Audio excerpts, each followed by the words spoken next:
at all," my mom said casually, as if it was the most normal thing in the world. "We'll pay you back, of course, but we needed the points from your card to upgrade some of the flights and hotels." I was speechless. I couldn't believe what I was hearing. When I finally found my voice, I asked how much they had spent. The answer made me feel like I'd been punched in the gut. $15,000. $15,000 on my credit card, without my knowledge or consent. "Mom," I said, trying to keep my voice steady, "you can't just use my credit card without asking me. That's illegal. And $15,000 is a lot of money." She brushed off my concerns. "Oh, don't be so dramatic, Alex. It's for your sister's graduation. We're family, and family helps each other out. Besides, we're good for it. We'll pay you back eventually." Eventually? What did that even mean? And since when was $15,000 something to be casual about? I tried to explain to my mom why this was such a big deal, the impact on my credit score, the fact that I might need the credit limit for emergencies, the sheer violation of trust, but she wasn't hearing it. "You've always been so selfish," she said, her tone turning cold. "Can't you just be happy for your sister? This is her big moment, and you're trying to ruin it with your penny-pinching ways." I couldn't believe what I was hearing. I was being called selfish for being upset about an unauthorized $15,000 charge on my credit card? I ended the call, feeling a mix of anger, hurt, and disbelief. Over the next few days, I tried to talk to my dad, hoping he might be more reasonable. But he echoed my mom's sentiments, telling me I was overreacting and that I should be more supportive of my sister.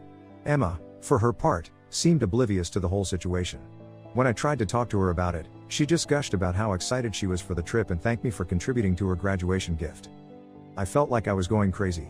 Was I really the unreasonable one here? I decided to call the credit card company to dispute the charges, but to my horror, I discovered that my parents had used my card details that they had in case of emergencies to book everything online. The credit card company said that since I had given them my details, it wasn't considered fraud.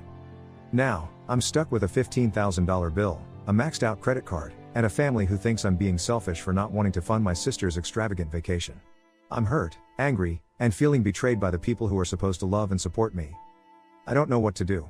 Part of me wants to cancel the whole trip, but I know that would cause a huge family rift. Another part of me wants to just pay it off to avoid the drama, but $15,000 is a lot of money, and the principle of the thing really bothers me. Plus, I'm worried that if I let this slide, it'll set a precedent for future financial abuse. Am I overreacting? Should I just suck it up and pay for my sister's vacation? Or should I stand my ground, even if it means potentially damaging my relationship with my family? I feel lost and could really use some advice. Update 1. Thank you all for your supportive comments and advice. I was honestly shocked by the overwhelming response to my post. Reading through your comments made me realize that I wasn't crazy for feeling violated and angry about this situation.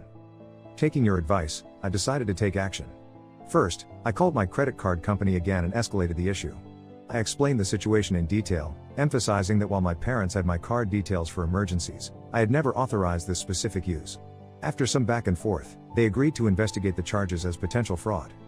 Next, I sent a group text to my parents and Emma, asking for a family Zoom call to discuss the situation. I wanted to give them a chance to make this right before taking more drastic measures. The call was intense, to say the least. I started by calmly explaining why their actions were not okay, the legal implications, the breach of trust, and the financial strain it put on me. I told them I had reported the charges as fraudulent and that they needed to cancel the trip immediately. My parents' reaction was not what I hoped for. They were indignant, accusing me of being dramatic and trying to ruin Emma's graduation celebration. My mom went as far as to say, "We raised you, clothed you, and put a roof over your head. The least you could do is help give your sister the trip of a lifetime." I took a deep breath and replied, "You chose to have children. Providing for us was your responsibility as parents. It doesn't mean you get to commit credit card fraud in my name." Emma, who had been quiet until this point, suddenly burst into tears. "I can't believe you're trying to ruin my graduation gift," she sobbed. "You've always been jealous of me. Why can't you just be happy for me for once?" Her words stung, but they also strengthened my resolve. I realized that this pattern of entitlement and favoritism ran deep, and it was time to set some firm boundaries. "Emma," I said, trying to keep my voice gentle but firm, "I'm happy for you. I'm proud of your graduation. But this trip was booked illegally, using my money without my permission. It's not a gift from me, and it's not okay." My dad, who had been uncharacteristically quiet, finally spoke up. "Son, we didn't think it was such a big deal. We've always had access to your card for emergencies.